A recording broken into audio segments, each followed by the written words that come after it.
Hello, and welcome to I Know Dino, the Big Dinosaur Podcast, where we cover news, interviews, and discussions of all things dinosaur. Hello and welcome to I Know Dino. I'm Garrett. And I'm Sabrina. And today's podcast is brought to you by TRX Dinosaurs. They have innovative puppets, posable sculptures, and animatronics, and you can find out more at trxdinosaurs.com. Or go to their Kickstarter if you search for Baby T-Rex Dinosaur Puppet. More details later. Yep. This week we have Dinosaur of the Day, Yangchuanosaurus, and we have a bunch of dinosaur news, including a few more new dinosaurs. We have 3 this week. Goodness. Yeah, it's a lot. We have some catching up to do. We also want to thank some of our patrons, like we always do. This week we would like to thank Scotty, Megan Dixon, Kessler, Tristan Jules, Grandpa Dino, Rhinosaurus, Morgan Eklove, Dr. Eigenbot, Lori, Risa, Kelly, Manda, Laurasaurus, Timmy, and James Pasco. And Timmy and James just joined, and James wanted to share that he's an earth science student from Wales. Awesome. Well, thank you so much to everybody who has joined, and we really appreciate all your support.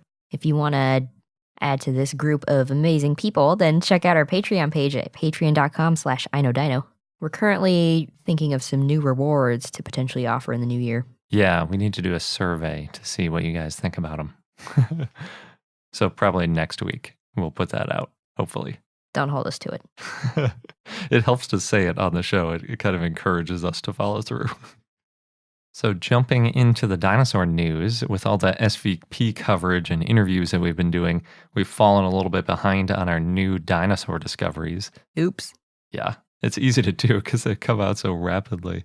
So the first one I'm going to talk about was published by Sebastian Dahlman and others, and published in the New Mexico Museum of Natural History and Science Bulletin. And it's all about a new ceratopsian dinosaur.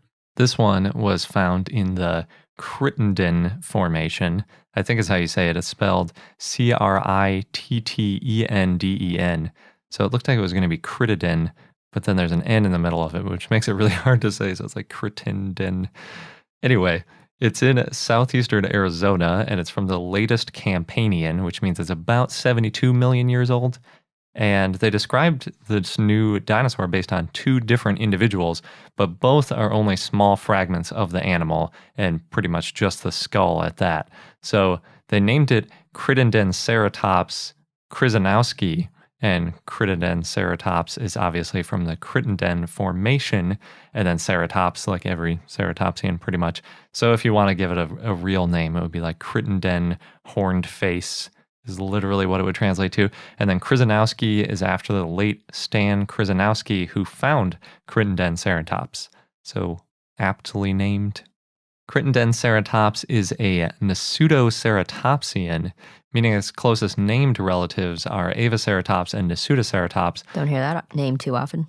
Yeah, it comes up once in a while, but yeah, that's true. They're definitely lesser known ceratopsians.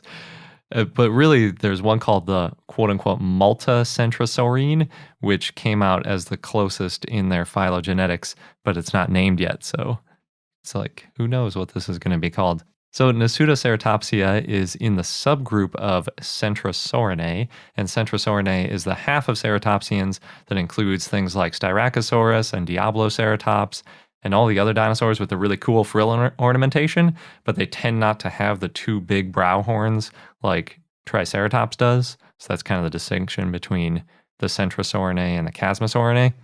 To summarize, you've got like Ceratopsia as the biggest group, then Centrosaurinae, and then Nasutoceratopsia, and then Crittendenceratops, because I think it's kind of confusing going through all those different levels. But what makes it really interesting is that it has at least 5 epiparietal loci, which basically means it's got these big triangular fancy frill ornaments, 5 on each side of its frill, so like 10 total.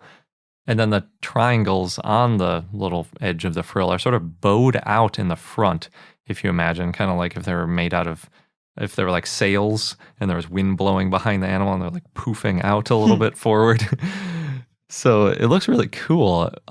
There's also really large openings in the frill, like you see in a lot of these ceratopsians. And it actually takes up a lot of the frill, these openings.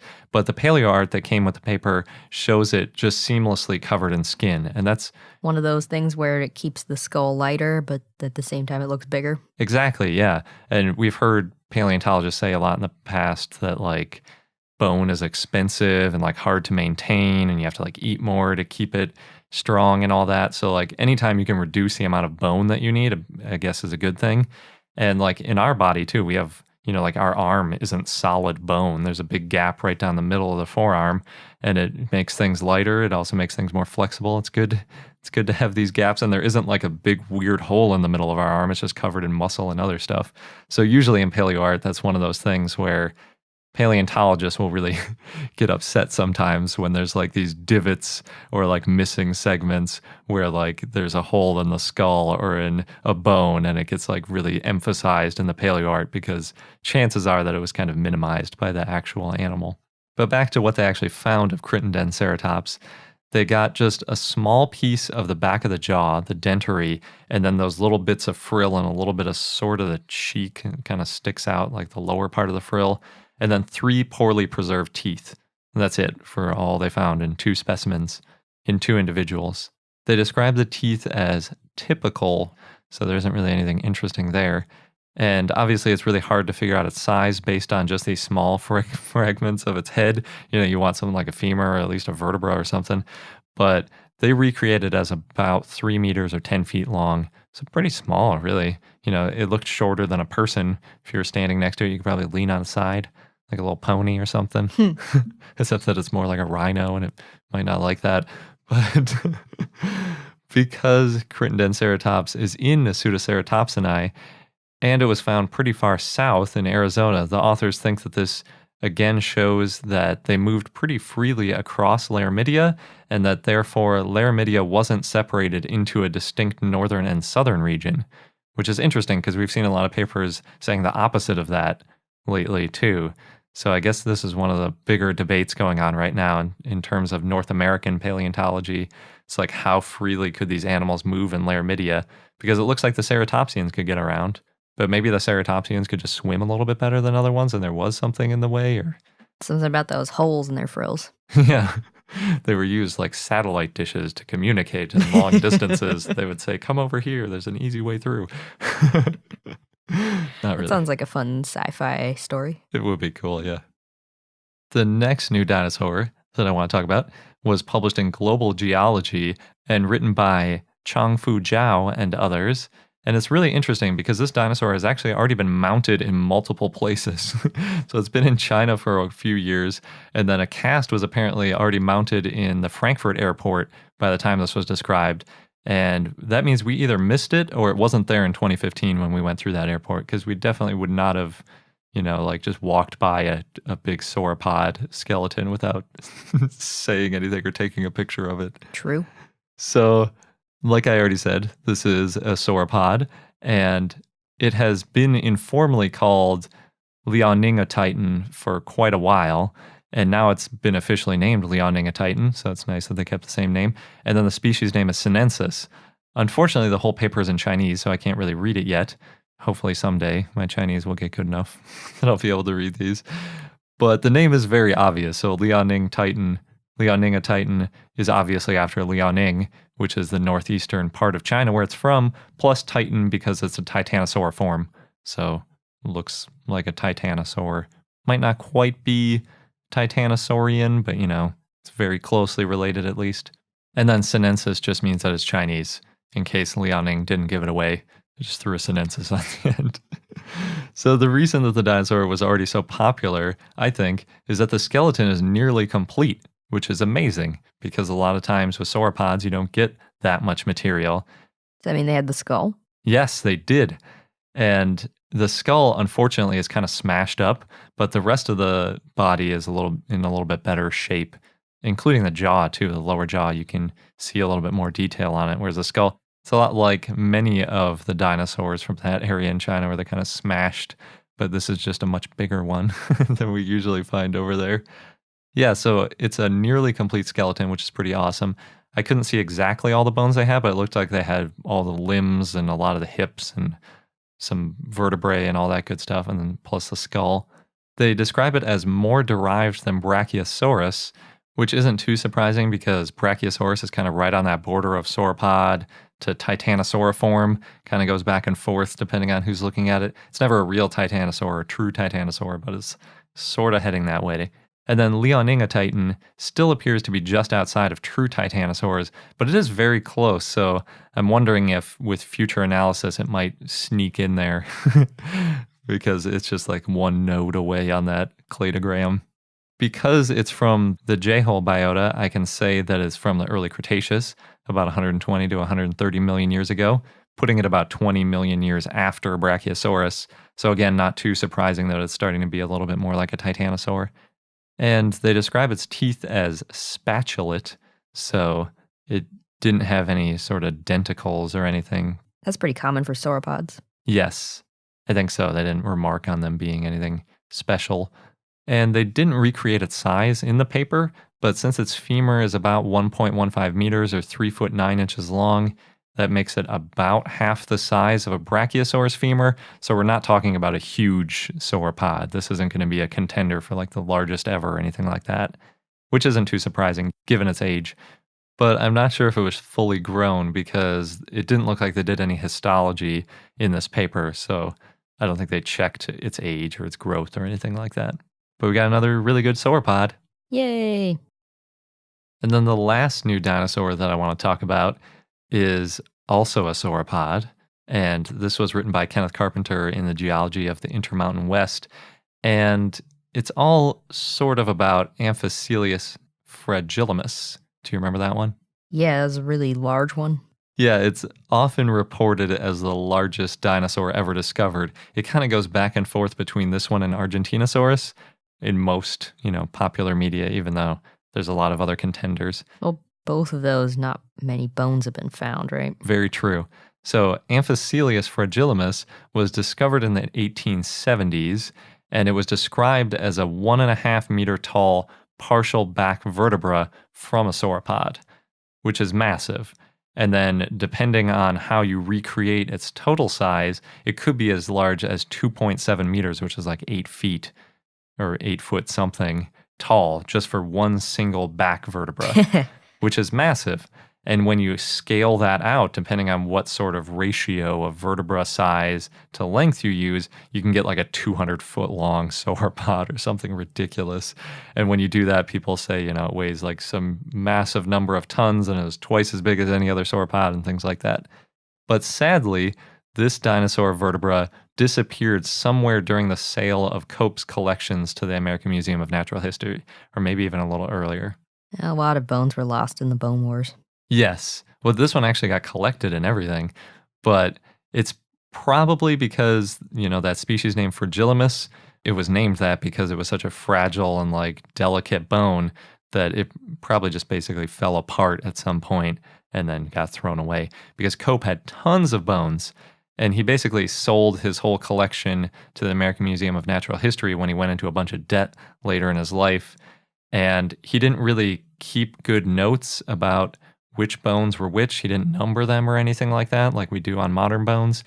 But it was assigned an American Museum of Natural History catalog number when they bought the fossil, but they never actually saw it. So for a long time, I thought this got lost somewhere in their collection, but really, they probably never actually got it because what they did was when the people who were in charge of taking all these massive boxes full of fossils from Cope's collection and introducing them into the American Museum of Natural History collection, they numbered all of them based on sort of what they were supposed to get. And then they would go around and try to find those things. That's crazy. Yeah, it was really difficult. Fortunately, Cope was apparently a very gifted artist, so it was pretty easy for them to match the drawings to the bones as long as they could find them. What would they have done if he couldn't draw? I don't know, because he wasn't taking pictures. There are some pictures of him with bones, but this is 1800, so there weren't a ton of pictures. And then there are a lot of accounts of people writing letters to Cope like, we can't find this bone. Do you know where it is? We want this holotype. We have the skull of this one, but we can't find this other one that's supposed to be more complete and all this kind of stuff. And while he was alive, he was giving them little tips about where it could be or, helping them find stuff.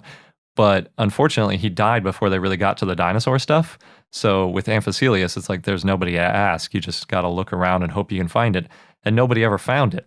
So all we have to work from is just basically a single drawing that Cope made of the fossil. And that's where all this speculation about its size comes from. And from that, it was called the largest dinosaur ever discovered. Yeah. And people in the past have sort of questioned that and said, well, we have this drawing and it says that it's 1.5 meters tall, but what if he actually meant that it was like 0.15 meters tall or maybe 1.15 meters tall or something like that? But Kenneth Carpenter found some accounts from others at the time calling it about a 6-foot tall bone. So he found like someone from the Geological Survey who went over and saw Cope's site and was amazed by this vertebra and wrote about it to other people. So it doesn't seem like this is just like some greatly inflated number. But there is another problem with it, and that's that it probably isn't actually an Amphicoelius. So Amphicoelius fragilis is not the original Amphicoelius. Amphicoelius atlas was described earlier, and that's a diplodocid. So when Cope found this new vertebra, he thought, oh, it looks a lot like this Amphicoelius atlas vertebra. I'm going to call it Amphicoelius fragilis, assuming that it's kind of a close relative, which is something that like Thomas Carr would do. You want to sort of add information to the fossil by naming things that look like they're close relatives by using the same genus. But unfortunately for Cope, at the time, there were only like a small handful of sauropods known, and he didn't realize that there was this whole other branch of sauropods and all sorts of other complex evolution happening that he just hadn't found yet. So he named these two as if they were really closely related, but really the reanalysis that Carpenter did found that it should have been a more basal Rhabacosaurid rather than a diplodocid like Amphicoelius. And because Amphicoelius atlas was named first, it gets dibs on the Amphicoelius genus name. So that means we have to rename Amphicoelius fragilis to something else. And so Carpenter renamed it Marapunisaurus fragilis. And Marapuni is the Southern Ute word for huge. And that's the tribe that was kind of around in that area before they got shooed off by, the European settlers. Oops. So now officially it's called Marapunisaurus fragilis and not Amphicoelius fragilis. Still the same bone. Obviously, we kept the same species name because there's no reason to replace that. That almost never changes. Yeah, because you can have redundant species names, you just can't have redundant genus names. So yeah, now it's Marapuni fragilis and not Amphicoelius fragilis. But along with that, the kind of more important thing than just the naming is that when you take it out of the diplodocid group, which are known for those crazy long tails and just kind of overall massive length estimates, it really shrinks the overall size of the dinosaur. And in fact, based on his analysis of these drawings, he thinks that the vertebra would have been 2.4 meters tall instead of 2.7 meters tall, and that the full length of Marapunisaurus would have been about 30.3 to 32 meters or 99 to 105 feet. That is quite large. It's really large, but it's nowhere near the 200-foot measurement that people have cited before. So it's kind of just bringing it back into a normal sort of size of large sauropod. Normal size. Still huge. Yeah. But I mean, Patagotitan's like 120 feet. Right. There's other sauropods, tons of other sauropods basically in this sort of length range. So we might finally have an answer to Amphicoelius fragilis and how big it was, but just not where the bone actually ended up. So yeah, even though I called that a new dinosaur, it's really a new dinosaur name of a very, very old dinosaur. A dinosaur that hasn't even been seen in over a century. Next, we've got an interesting court case that came up this week. Well, actually over the last couple of weeks it unfolded. So there was a doctor in Texas who was arguing that the federal government had taken too long to seize a 70-million-year-old dinosaur skull from his fossil collection. The doctor's name is Dr. James Godwin. He's 76 years old. He's an anesthesiologist and a fossil collector, and his dinosaur skull is a Tarbosaurus or Tyrannosaurus skull, depending who you talk to. Usually Tarbosaurus. Yeah. That came from Mongolia. And as you know, there's been a big crackdown to return fossils that were illegally smuggled out of Mongolia to Mongolia. So This skull was found sometime between 2000 and 2011. It ended up in a store in Wyoming where Godwin bought it. There's a little more to that story, but just want to lay down the bare facts first. The government seized the fossil in July 2013, and then a forfeiture claim was filed August 2017. So Godwin and his lawyer argued that there's a statute of limitations for the government seizing the fossil and that it ran out. And that's part of the National Stolen Property Act, where the government has 5 years from when an offense is discovered to file a forfeiture lawsuit.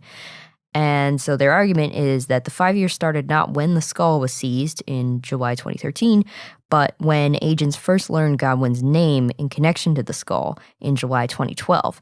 And so the skull is currently stored at the Museum of Rockies. It's valued at $225,000. The judge of the case narrowed the scope of the trial to examine this question of when the statute of limitations expired. So nothing about the illegal smuggling or anything like that. There was a one-day trial. So what happened is in 2012, somebody called the government to report seeing the skull for sale in a Wyoming store for $320,000.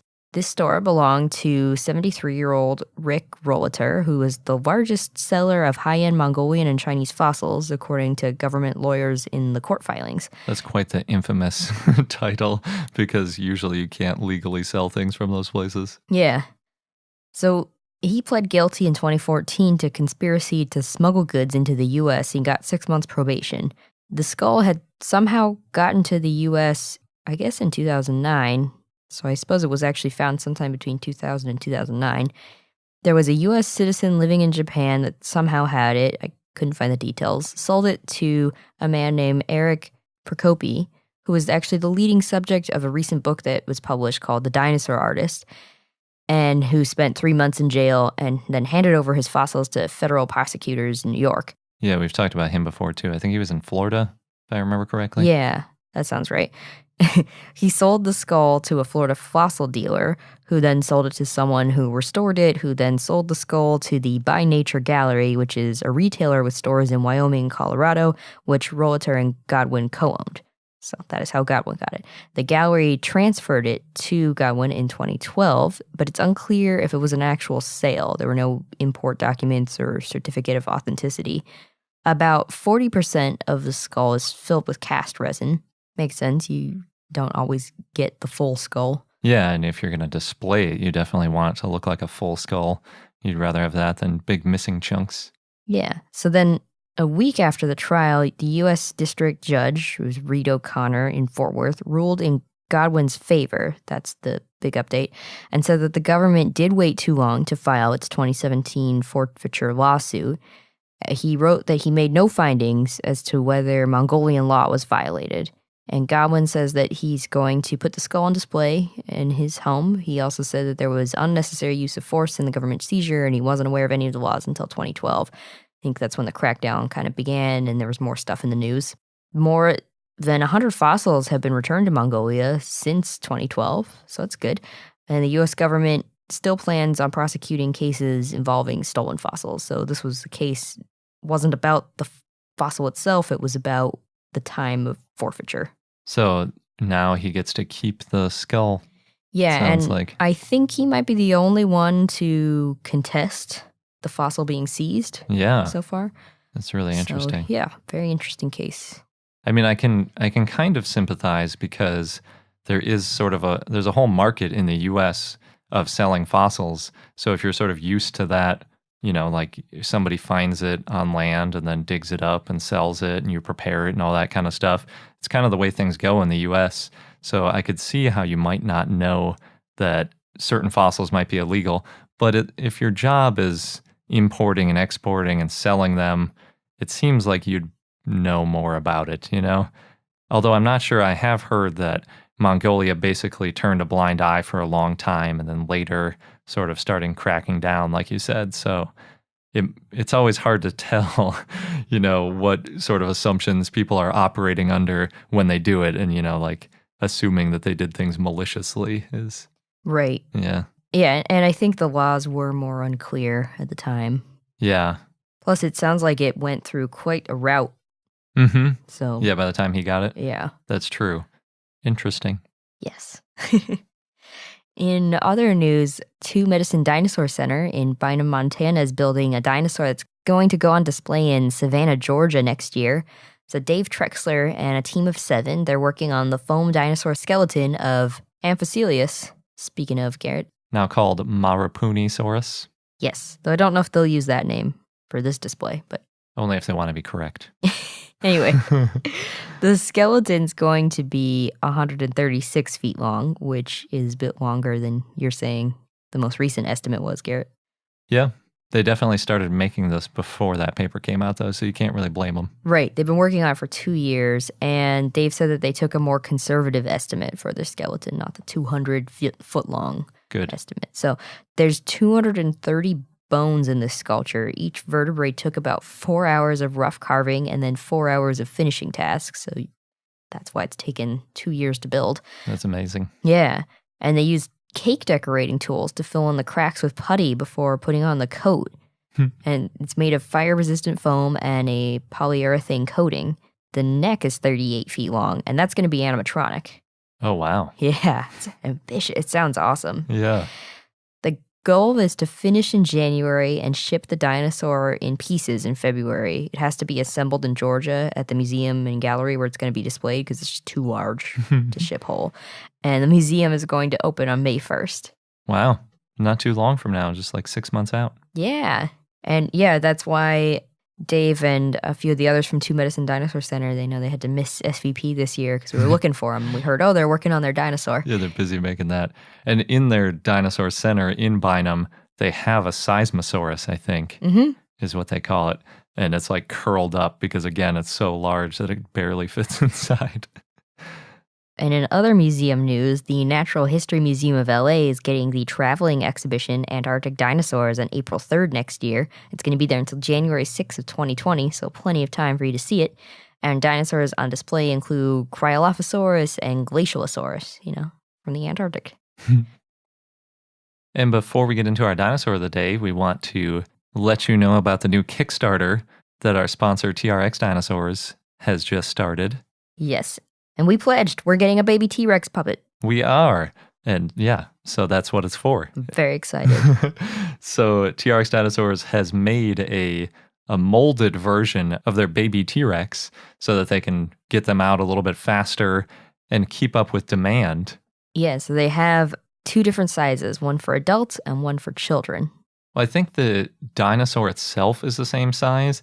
It's just like the opening and... Right, where you put your arm in. Yeah, it's the length for your arm, the elbow to wrist length. So they're about the same size, if not exactly the same size. But obviously, if you have smaller arms, then you can get the child size one. Right.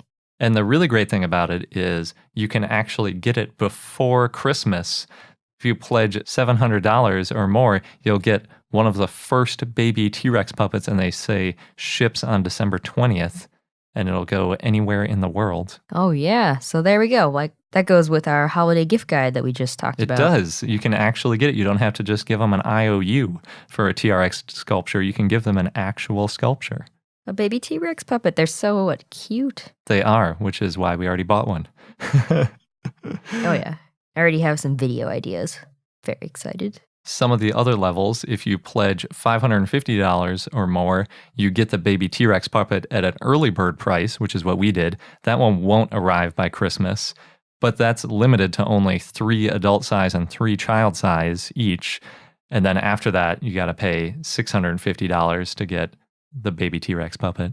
So obviously you should get on this soon, especially if you want it before Christmas, because there's also a limit of only 3 of those.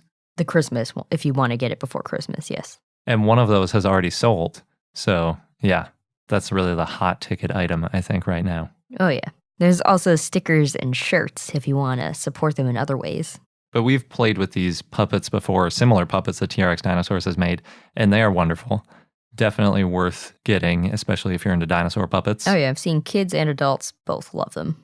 Yeah. So if you want to get your own, then head over to their Kickstarter page. We'll post a link because it's project number 14974872217. Well, you can also search baby T-Rex dinosaur puppet and that will show up. Yes, it will. But we'll put a link in our show notes too, so you can get to it that way. And now onto our dinosaur of the day, Yangchuanosaurus, which was a request from Jesse Jones 9001. So thanks. Yangchuanosaurus was a metriacanthosaurid theropod that lived in the Jurassic in what is now China, and it's very similar to Allosaurus. The skull of the type specimen was 2.7 feet or 82 centimeters long, and the type specimen is estimated to be about 26 feet or 8 meters long. There was a referred specimen later that was estimated to be larger at 35.4 feet or 10.8 meters long. Ooh, Yeah, it's a large carnivore. it is. It had forward-facing eyes, and it was the largest predator in its habitat. Other dinosaurs that lived in the same time and place include sauropods like Mamenchisaurus and Omeasaurus, stegosaurs like Chialingosaurus, Tuojiangosaurus, and Chunkingosaurus. Yangchuanosaurus had a bony ridge on the nose and had hornlets and ridges, like Ceratosaurus. It was bipedal with short arms, a strong neck, and a large head with powerful jaws and serrated teeth. And it also had a long tail that was about half its length. The feet had 3 toes with a large claw and then a smaller 4th toe. Pretty typical of a theropod. The name Yangchuanosaurus means Yangchuan lizard. It was named in 1978 by Dong and others, and it was named after Yongchuan, the area in China where it was found, in the Yongchuan district in Sichuan. It was found in the Shashi Miao Formation, and it was found in June of 1977 by Sineng Chen, who was leading the Daba Reconstruction Public Works Corps to renovate the Daba Dam at the Shanyo Reservoir. Anytime you're moving a ton of land like that, it's a good opportunity to uncover some dinosaurs. Yeah, they're not always looking for it. Yeah, hopefully people notice. Yeah. So they found a complete skull and skeleton, and the type species is Yangchuanosaurus shangyoensis, and the species name refers to the Shangyo Reservoir Dam. The skull of the type specimen was completely preserved. Nice. Yeah, and it was the first nearly complete dinosaur skeleton that was found in China. Dong and others described the second species from the same area in 1983. It was Yangchuanosaurus magnus, based on a complete skull and skeleton. They named a separate species mainly because of the size difference and because the 1983 specimen had some fenestra in the skull. That usually should count. You got an extra hole in your head. Yeah. It's a pretty significant difference. Yep. In 2012, Carano, Benson, and Sampson found that both species were the same species, though. So there's that. And the differences may have been ontogenetic, so different growth phases. That's always the question, like how much do they change as they age? In 1988, Gregory S. Paul suggested that Yangchuanosaurus was the same as Metriacanthosaurus, but most people don't agree with that. In 2012, Carano and others assigned a third specimen to Yangchuanosaurus shangyoensis. They found a partial postcranial skeleton without a skull in the Wujiaba quarry near Zigong City in Sichuan as part of the Shangsha Shimiao Formation.